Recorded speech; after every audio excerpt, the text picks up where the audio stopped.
Hi, and welcome to the Be Present webinar. This is a unique and profound insight into the 5 game-changing steps that management use to reduce stress and anxiety and help them to flourish at work and progress their careers, because that's what it's all about. If we can learn to understand where stress comes from and why we feel anxiety, we can learn to do something about it and thrive at work and also outside of it. So let's make sure you're in the right place before we dig into the good stuff. So first of all, are you struggling with stress and anxiety at work? Is it something that is making your job harder and taking away your motivation? Do you manage a team? Are you seeking to be a better leader and want to advance your career? And are you someone who has struggled with meditation in the past, or someone that's never tried it? Well, if that describes you, then you're in the right place. And I guarantee that the next 45 minutes are going to be profound and super useful for your life and career, and you'll have practical tools that you can take away today. So in the next 45 minutes, here's what we'll learn. Firstly, what is a thought and why do we have so many every day? Did you know that on average we have about 70,000 thoughts every day, whether we like it or not? And secondly, why do we think? And why do so many thoughts tend to be negative and repetitive? Now, spoiler alert, this is actually a wonderful evolutionary gift dating back to our tribal ancestors, who had to always be on the lookout for danger, which is passed down to us today, and we can learn how to treat the negative thoughts with kindness. We're going to teach you what mindfulness is and how to meditate. I've been speaking on my podcast for over 7 years with the leading luminaries, scientists and authors about this subject, and today we're going to discuss some of the best bits from that. We're also going to determine your unique mindfulness baseline. Just as in teaching any subject, to assume that all students have the same levels and abilities is incorrect. We need to really understand what is your baseline, where are you now? And once we understand that, we'll be able to understand the next steps for improvement and growth. I'll also explain the many different benefits of mindfulness in the workplace, from productivity and communication to less physical pain. We'll learn how to apply the mindfulness techniques at work and in life, so that we can reduce the time we spend in negative thinking and ultimately be happier and healthier. So this is my promise to you. Over the next 45 minutes, we're going to take you through a life-changing step-by-step strategy to learn how to reduce stress. I'm going to teach you the tools to start having an impact immediately, like today. That's a promise. If you watch the full video, take in the key points and follow the simple exercises, you'll have everything that you need to know, not only to reduce stress, but also to start living a more mindful life where you can be present rather than lost in negative thoughts. We will give you a new mindful lens in which you can view life through and stop your fears and anxieties holding you back from being taken seriously as the mindful leader that you are and ultimately get noticed and promoted. Before we start with this life-changing webinar, I wanted to take a brief moment to find out if this is what you're struggling with, because this is probably going to sound familiar to you. But does public speaking or presenting cause you significant anxiety? Do you feel the pressure of presenting several days before the event? Do you find it hard to concentrate and focus at work? Do you procrastinate? Also, do you get stuck in negative thought patterns? Do you struggle to get them out of your head? Does this affect your sleep? Are you an overthinker? Do you get caught up in the daily to-do list? And finally, do you find it hard to be present? Either at work or at home, do you struggle to be mindful when others are around? Does anxiety and stress hold you back from expressing your true self at work? And does anxiety hold you back from loving what you do? Now, if any of that resonates with you, then the good news is that all the things I've spoken of are not actually your real problem. These are just the symptoms of the problem. The real problem is that you haven't yet made what I call the thinking shifts. Because once you make them, you'll have a new tool that you could apply every time that you're feeling stressed or anxious. And you can begin that today. You'll also understand that just as the body needs to be exercised and be trained to be healthy, so do our minds. We'll share the most profound and important exercises to a strong mind. You'll be seeing your thoughts in a completely new light, which will allow you to change the relationship with them, and this is mind-blowing. You'll be physically healthier and have a concrete understanding of the relationship between negative thinking and the corresponding fight or flight chemicals in our body. For example, when we're stressed or anxious, the body's producing chemicals that are related to a fight and flight response. We'll dig into that and how we can regulate it. You'll also learn that negative thinking and stress are wonderful evolutionary gifts that help our ancestors to survive, and we should treat them with kindness. You'll be happier. You won't stop the stress, but you'll be able to reduce its impact on you and reduce the amount of time you spend suffering with it. You'll have the key to be present on demand and begin to experience life through a new mindful lens, like a superpower, which ultimately means you'll learn how to be present, and I mean really present. Not just when engrossed in a great book or a movie or doing extreme sport or running. I mean really present, on demand, anytime, anywhere. I wanted to begin by sharing a bit about me and a bit about the company. Alongside 16 years of working up the corporate software ladder, I began a podcast on the subject of happiness that quickly turned to focus on mindfulness and the science of the mind. This led me to speak regularly with the leading thinkers and luminaries in this space, like the Headspace founder and voice, Andy Puddicombe, Daniel Goleman, who coined the term emotional intelligence, and Jon Kabat-Zinn, who's the father of modern mindfulness, and whose courses are the key for all mindfulness courses today. Having lost parents at a very young age and being fostered into a care home, I developed a deep desire to help others and share from the suffering and pain I went through, but also the wonderful breakthroughs and life-changing growth. So I began to teach mindfulness about 9 years ago now, and this led me to establish Be Present. Be Present works with companies like Credit Agricole, the BBC, and many tech companies, delivering one-on-one coaching and also group sessions, and our extremely easy-to-learn methods and unique tracking tools ensures the most profound results in the quickest time, as you'll see by the end of this video. The information is going to be coming hard and fast, and some of it will require that you revisit the concepts. So if you really want to make progress, please complete the exercises, take notes, and pause the screen where necessary. And you can revisit this later if needed. The guided meditations can be reused over and over again, so please ensure that you take advantage of that. And there are more meditations available at bepresent.uk, and we can review this at the end of this game-changing webinar.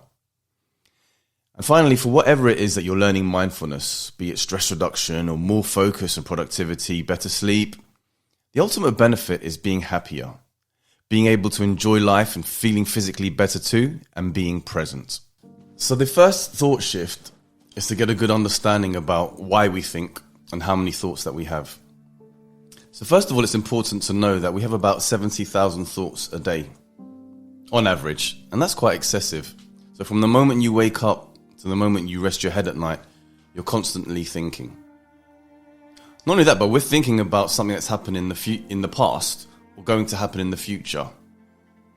We worry about an argument or something that we did in the past or a critique from the boss, and perhaps stress and worry about an upcoming event like a presentation, or have anxiety about stuff on the to-do list.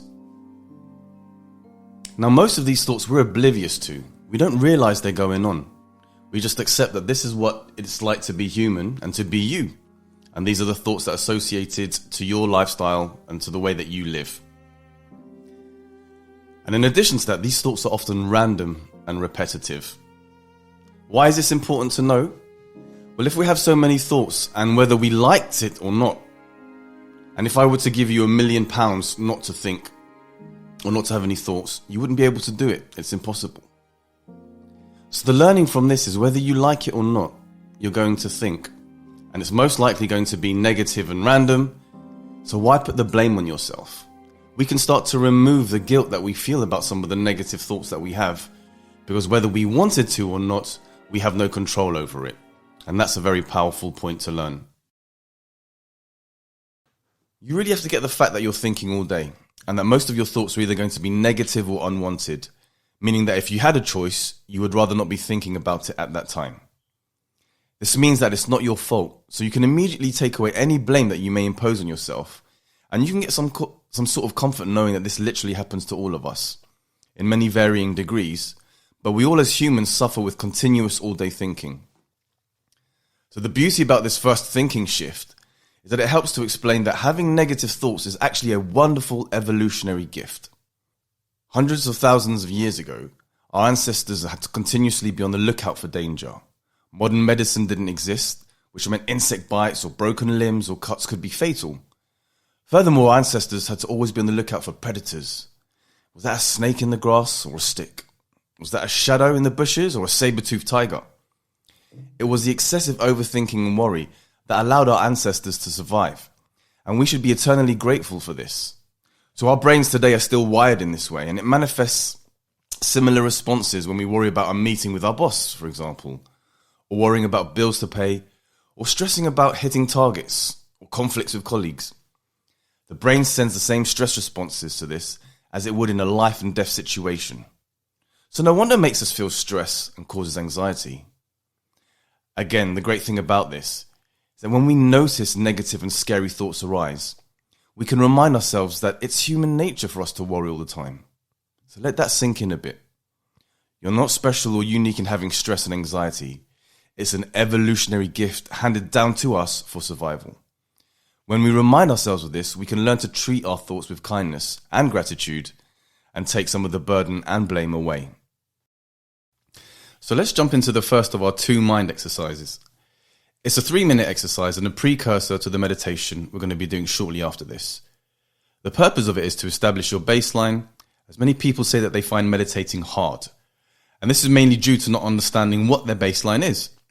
So this is a really cool yet crucial tip to speed up your learning.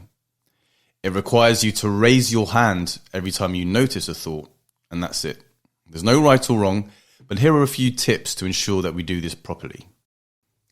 Firstly, find a quiet spot. Sit upright and ideally close your eyes. Secondly, as your eyes are closed, you're going to focus your attention on your breathing as you inhale and exhale. We're not going to think about stuff to do or any other distractions. That's it. Only focus on breathing in and breathing out. However, if you notice a thought that distracts you away from the attention of your breath, for example, you have a thought about something you have to do later, like send an email or pick up something from the shop, then raise your hand and put it back down. Again, if you notice any thought about anything, for example, a conversation you had earlier on in the day, also raise your hand. The key is to be vigilant. You don't want any thought slipping past you without noticing it. And the best way to do this is to video record yourself. Grab your phone, hit record and set it in front of you. You can immediately delete it after, and it's not to be shared with anyone. So press pause if you need to now to get ready, but sit up straight, have your camera pointing at you and close your eyes. And we're going to start by taking in 5 deep breaths. Full inhales and full exhales. Breathing in and breathing out.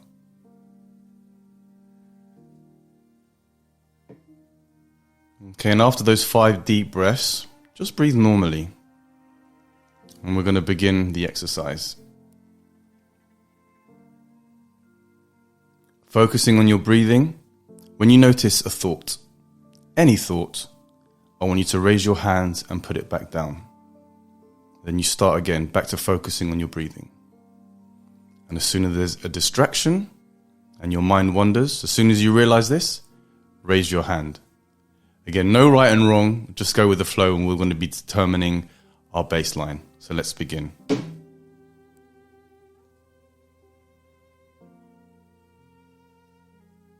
Focusing on the breath.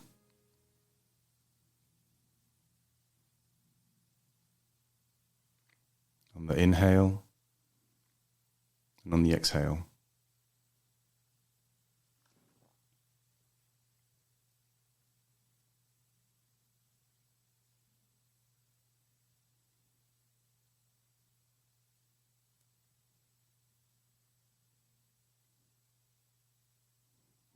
And if you notice a thought rise,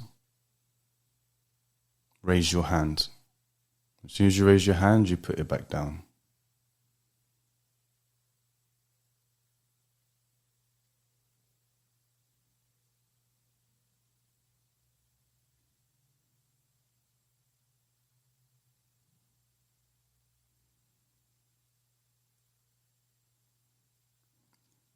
Two minutes left.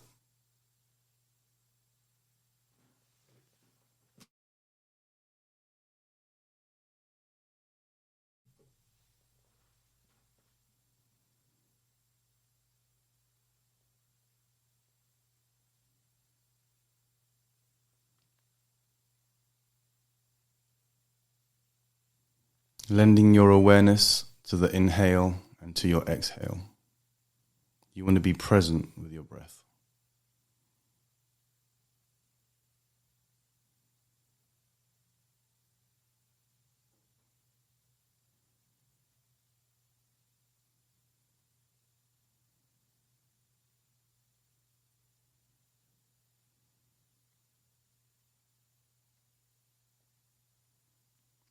What are you thinking about now? If it's about anything and it's not on the awareness of your breath, you raise your hand and you put it back down.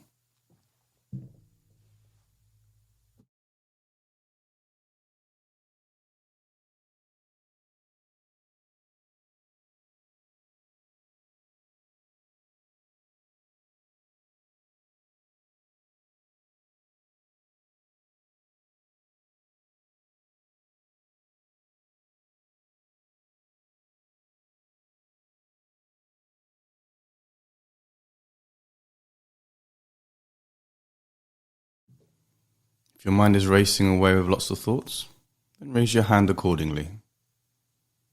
If there are no thoughts, don't raise your hand.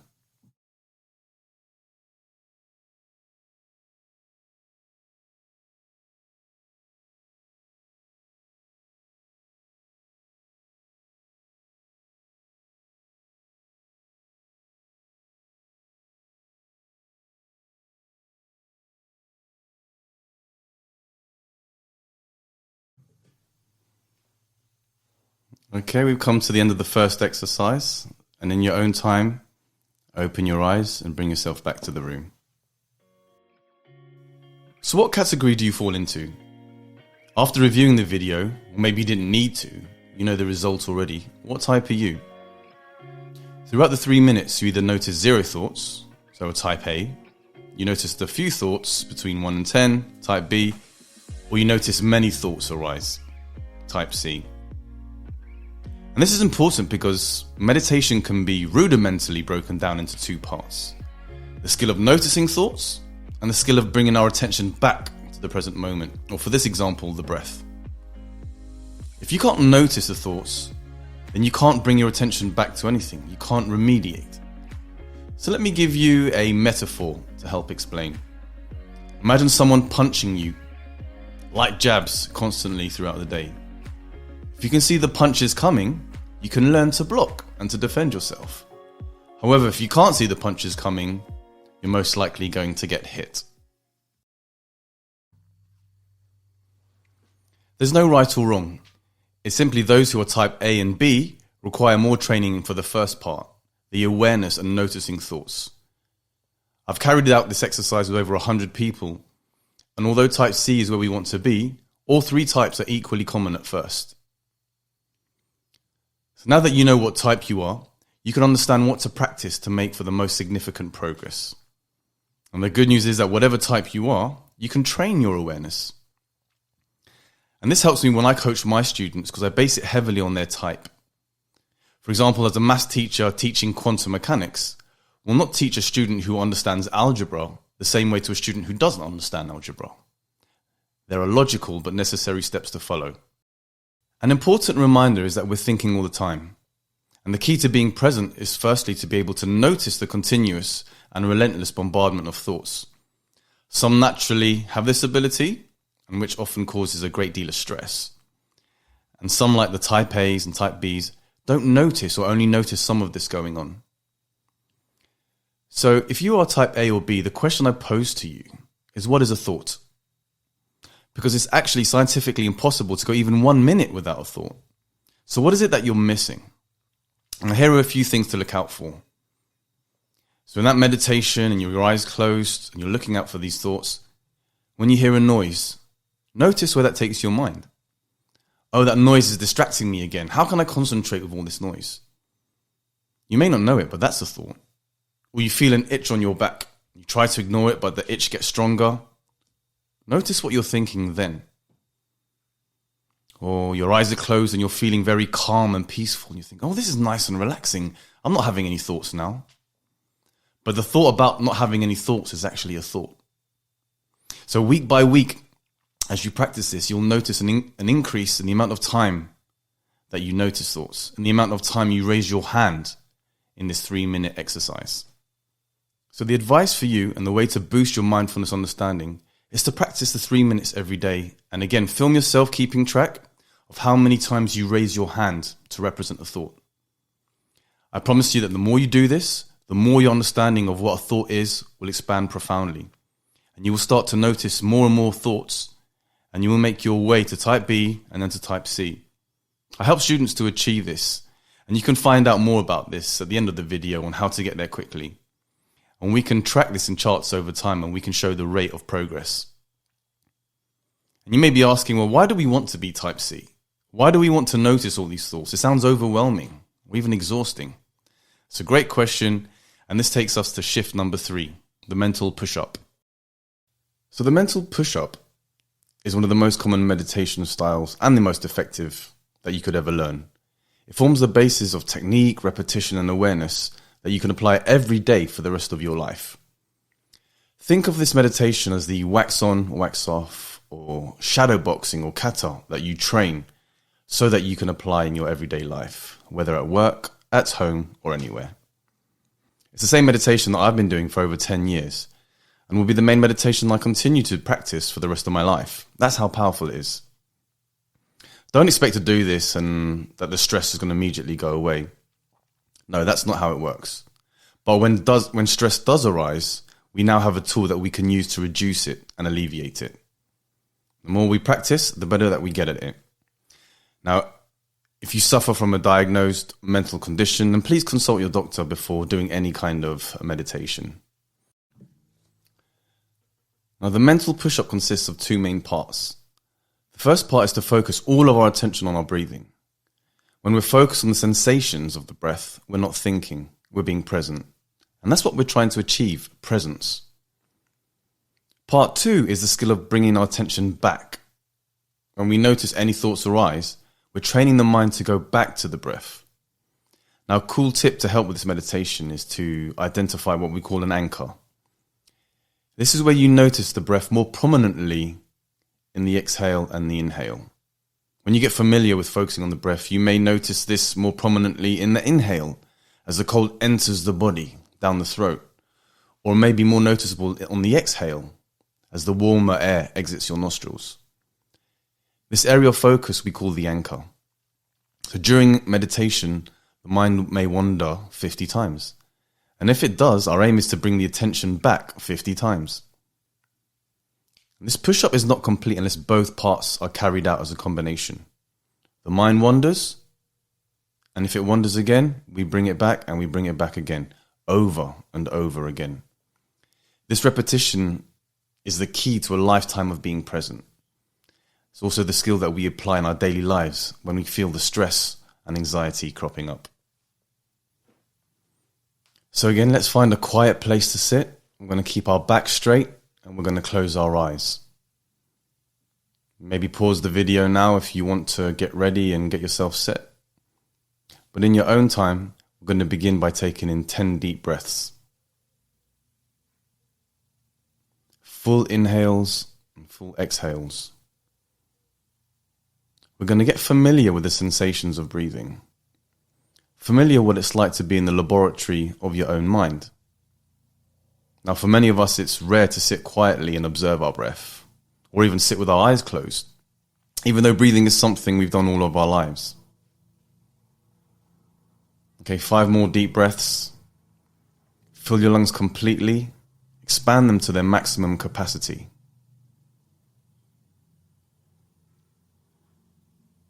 Begin to notice the feeling of your weight as you sit on the chair or the floor.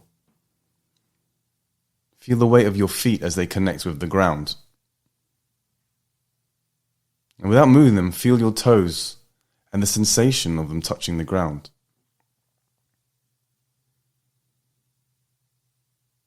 Okay, now bring your breathing back to its normal rhythm. Notice how the stomach and diaphragm expand and contract as you breathe in and out. Okay, so still with the eyes closed. As you breathe in, where do you feel the sensation the strongest? Is it in the nasal passage? At the top of your nose? Is it the feeling of cool air at the back of your throat? Or do you notice it most in the expansion of the lungs as it fills with oxygen? Okay, keeping your attention on this exercise and on this exercise alone. As you breathe in and you breathe out.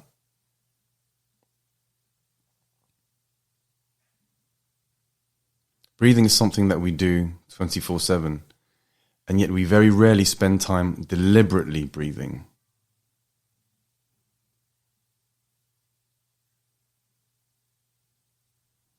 Breathing in and breathing out. For me, I feel the breath most strongly as it moves down my throat. For me, this is where I can distinguish it the most. My anchor. Where do you feel it?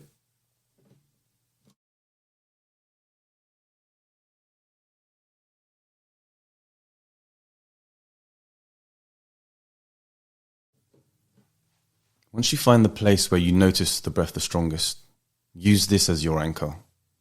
This may change over time, but for now, wherever you feel it most prominently, this is your anchor.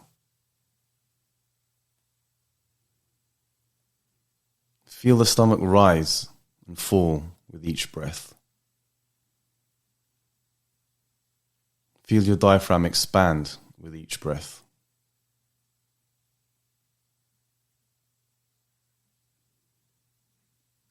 By taking in just one deliberate breath every day, it does wonders for the body and mind.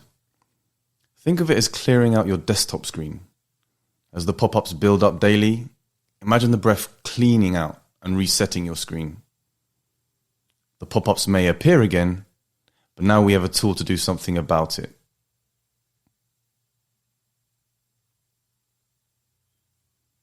Breathing in and breathing out.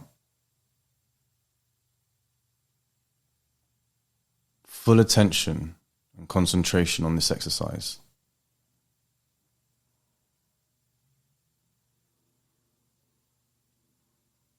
We're not trying to chill out or relax with our eyes closed. This is a concentration exercise and requires attention and dedication. Paying attention and following the breath from the inhale all the way to the exhale.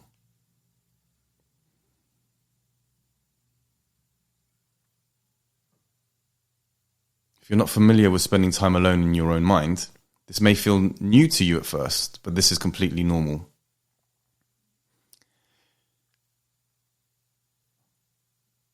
Now, as we pay attention to our breath, without fail, thoughts will arise.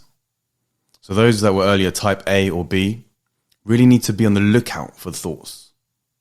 As they are there, it's a question of practice so that we can recognize them as they arise. So the second part of the mental push-up is once we notice a thought arise, with kindness, we guide the focus and attention back to the breath. It's the nature of the mind to wander, and wander it will. But we're practicing the awareness. As soon as that thought arises, aha, I see you. With kindness, I'm going to go back to my meditation, back to my anchor, back to my breathing, to presence.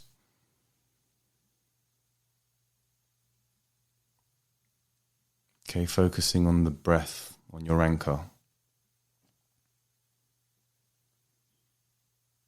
Let me give you some examples. You're sitting down now doing the meditation, you're focusing on the breath, and a thought enters. Oh, I've got that project to hand in tomorrow. As soon as we notice that, back to my anchor. Where am I feeling the sensation of my breath? Well, this meditation is not working. It's too hard. It's a thought. Take a breath. Back to the anchor. That's our main focus. Returning back to presence. This is boring. It's not fun. Notice that, and with kindness, Back to my breathing. Back to presence. Oh yeah, that email I have to write later on that I need to respond to. But for now, back to the breathing. I'm starting to feel a bit hungry now. Fine, but for now, with kindness, we're going to go back to our breathing, back to our anchor. What about the argument you had with your colleague yesterday? For now, for this 10 minutes, that doesn't matter. We're going to acknowledge the thought, but we're going to take it back to our breathing. Sounds easy, right? The more we do this, the more we realize that as thoughts arise, we can very quickly get caught up in these thought patterns. But the more we practice, the quicker we are at noticing the thought. Ergo, the quicker we are at returning our attention back to the exercise, back to the breathing.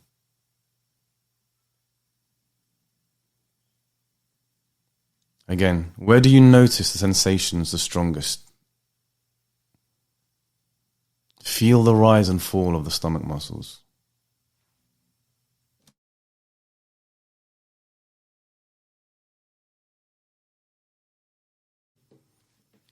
Follow closely the beginning of the breath. Follow it as it makes its way down your lungs. Notice it as it fills them. Notice even the slight pause between the inhale and the exhale.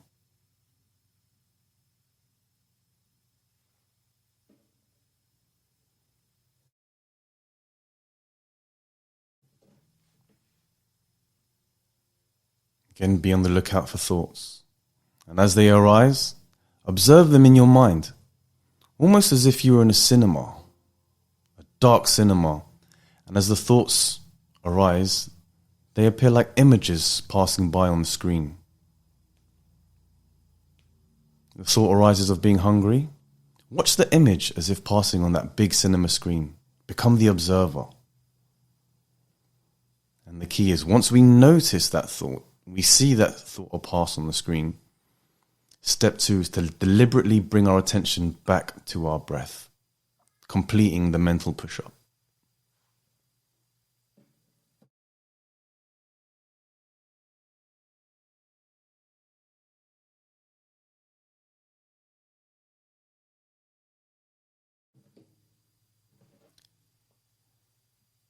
As the mind wanders, and I repeat, it is the nature of the mind to wander. It's not your fault. You couldn't stop it even if you wanted to.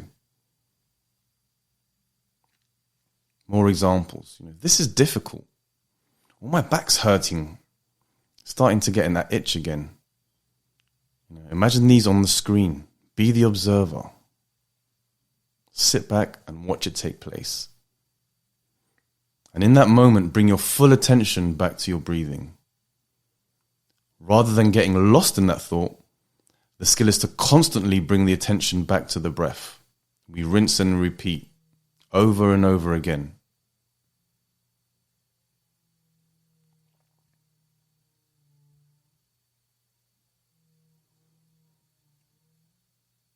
Breathing in and breathing out. Mindfulness helps to improve our skills of observing thoughts. Why? The better we get observing the thoughts, the better prepared we are for doing something about it, to respond to it.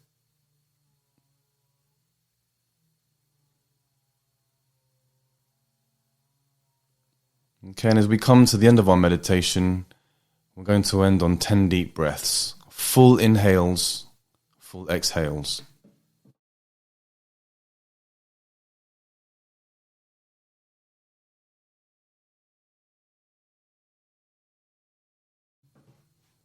Bringing full concentration to this inhale and exhale.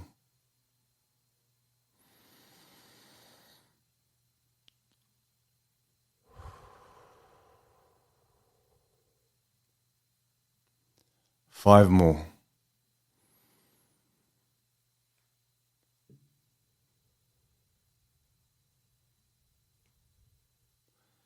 And again, any distractions, back to the breath.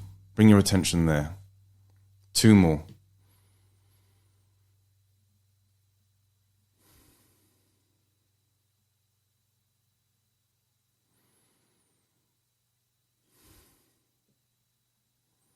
Okay, and in your own time, open your eyes and welcome yourself back to the room.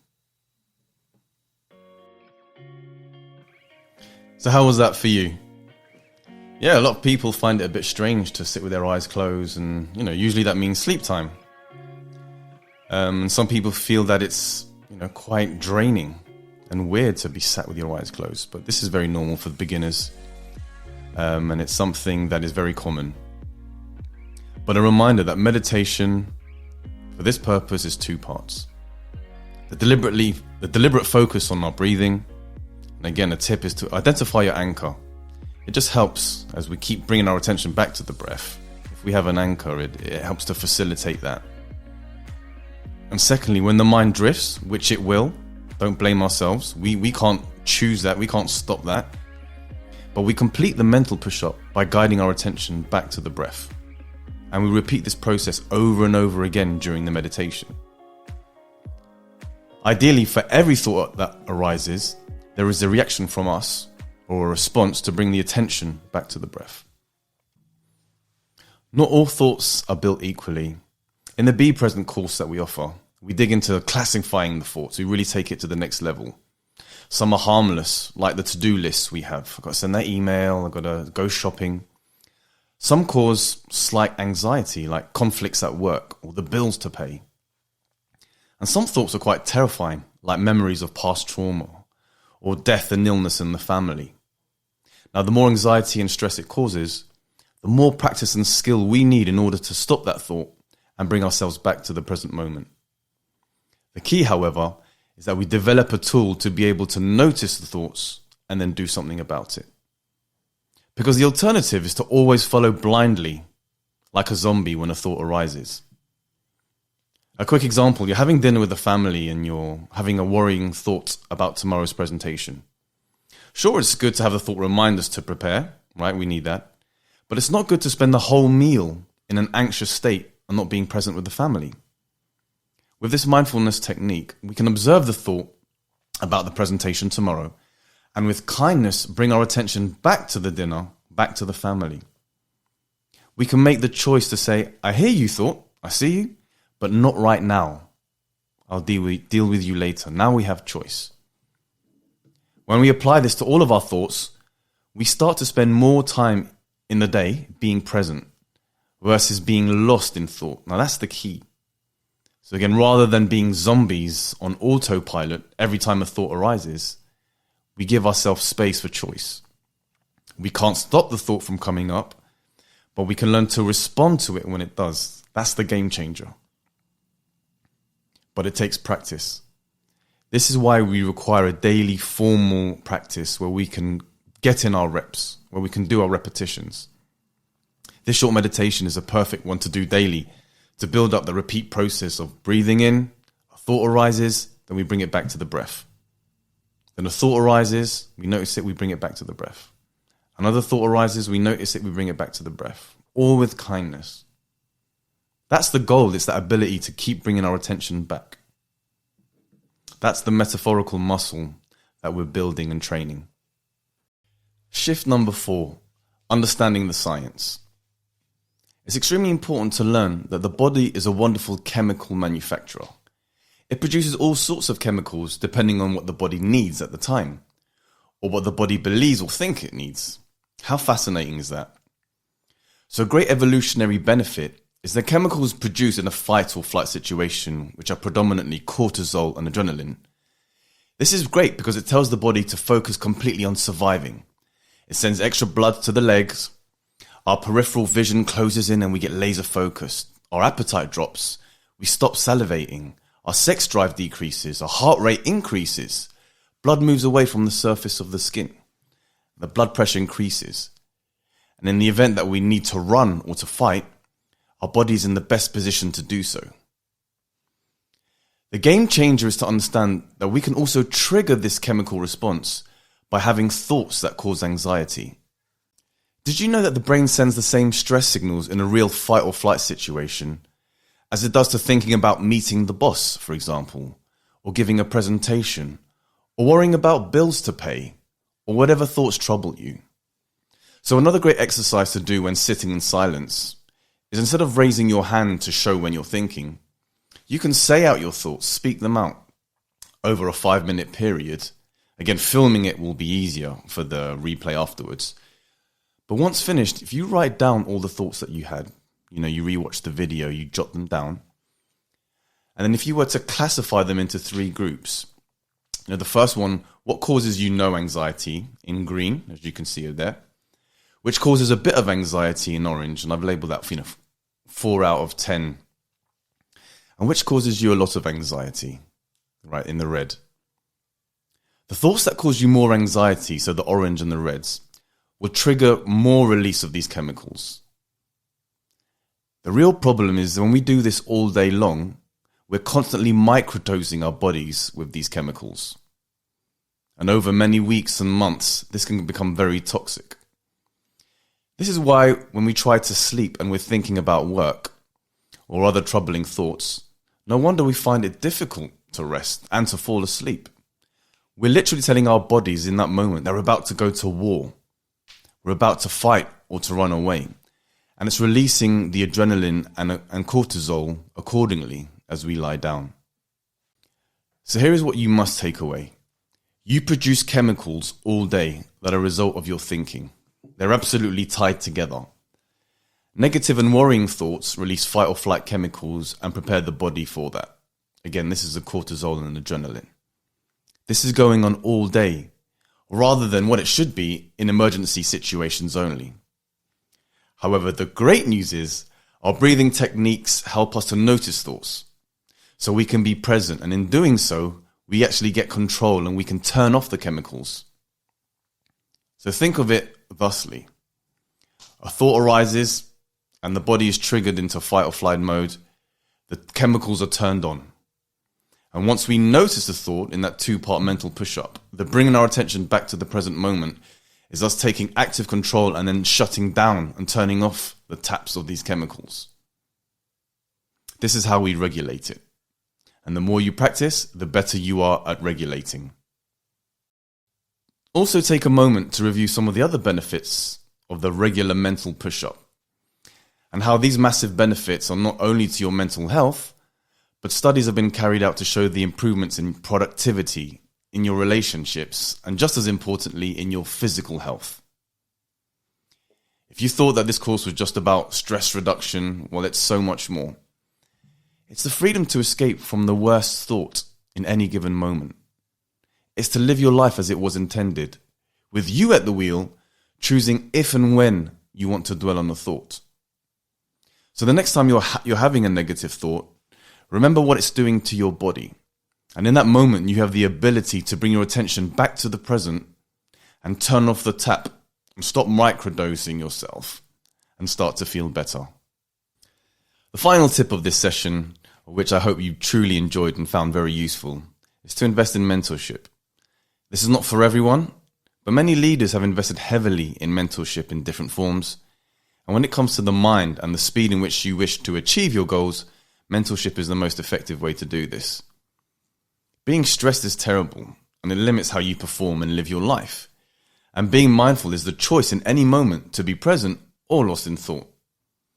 All leaders have to deliver results, they have to speak in public, and they have heavy burdens to carry. So those who leave stress management to chance are most likely going to continue to suffer as they always have. You do the same things, you'll get the same results. But not all mentors are created equally.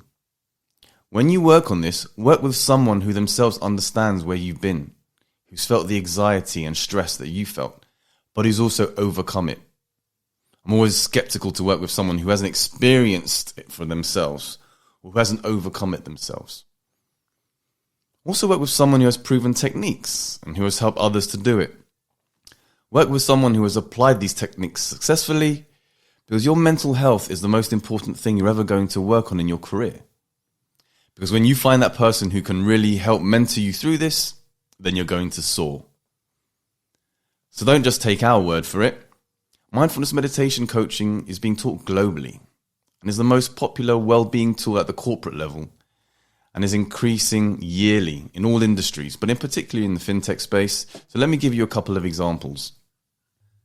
The Transport for London in the UK following a mindfulness course to 500 employees, noticed a 75% reduction in sick days related to stress and 50% reduction in sick days overall. So you can imagine the effect on the bottom line for the company. And General Mills, a leading global food company, saw a 23% increase in productivity for 83% of participants following a mindfulness course. 80% of executives reported improved decision-making. 89% said they'd become better listeners. Again, these are huge points for HR. An Aetna, a medical insurance company, following a mindfulness course to 2,000 employees, there was a 28% decrease in stress levels overall, but also an increase in productivity with an estimated value of $2,000 gains per employee per year. Not to mention the schools and NHS, our health system, that are introducing mindfulness as a key way to help deal with depression, anxiety, and stress. Celebrities and athletes are adopting mindfulness practices, and it's also being applied en masse at the corporate level. For example, Jeff Weiner, the CEO of LinkedIn, Mark Benioff, CEO of Salesforce, or Ray Dalio, the billionaire hedge fund manager, they attribute much of the success and their daily routine and mental health to a daily mindfulness practice. My speciality is one-on-one coaching, as this guarantees the best and most profound results, but I also do group courses and workshops where we train the key concepts and put in place repeatable processes to ensure longevity and to demonstrate progress not only after the course, but 6 months and a year later. No other courses offer this unique trackable system. So as you can see from the slides, I promised you would see the tools needed to beat stress. And why is it that we have anxiety in the first place? So point number 1, the key learning there is that we can remove the blame of negative thinking from ourselves. We have so many non-stop thoughts, whether we want to or not. Remove that blame. We identified our baseline. How adept are we to noticing thoughts as they arise? Some don't even notice it. Some notice it all the time. What's your baseline? The minute you understand that and work that out, then you can really begin on working on the progress. That's what we identified. Point number 3, how to meditate with that mental push-up. We went through the technique to meditate with the most profound meditation, which is this part 1, notice the thought arise. Part 2, bringing your attention back to the breath. And then when the next thought arises, we repeat that process again and again, these mental push-ups. This is the goal that we're developing. And 4, understanding the science. The science helped to show the full range of potential benefits for both the body and the mind and in managerial skills. And very importantly, how a negative thought triggers fight or flight chemicals in the body. That we literally have the key to regulate, turn on and turn off at will. And ultimately make us healthier and happier. And then we spoke of the importance of mentorship. Even if you never meditated again, it's crucial that you go through this learning at least once. And if you don't want to pursue it, that's fine. But at least you know the option is there and that you have choice. It's like going to the gym. At least you know that the machinery is there. Whether you decide to go or not is a different thing. But that option and how you can increase the health and physicality of your body, that option is there. Once you address the mindset, you're on the path to self-healing. Less stress, and more importantly, the knowledge accompanied by the mindfulness techniques to change your life. Literally. For some, they'll take away a few tips and it may reduce stress a little bit. And some will capture the beauty of the lessons learned and will develop key skills to play a proactive role in the types of thought that we allow to rent space in our mind. Just understanding that this is an option, that when negative thoughts arise, we have the tools to override them. Life changes for the better. But it takes practice and it takes experience to feel what it's like to witness the chaos of the mind, to be in the laboratory of your own mind. But it's only then that we can do something concrete about it. Now you have a choice about what you learned today. You can either forget it thinking, this is interesting, but I'm not going to do anything about it. And you keep feeling stressed and letting that affect your work, relationships, and life in general. Or you can decide today, right now, to do something about it. Well, what can you do about it? So here's what I'm offering you. I freed up time in my calendar to speak with you for 45 minutes in a breakthrough strategy session, where we will work on a game plan so you can have a concrete path to solving your stress and anxiety related problems that will change your life positively. So why are we doing this? I have a strong passion for helping others, and after many years of podcasting and having spoken with leading scientists and authors and journalists on the subject of happiness and of mindfulness, there is a common theme that helping others should be one of our goals. Doing good feels good, and so it is my mission to help as many people as possible, and coaching them with mindfulness techniques is one of my passions.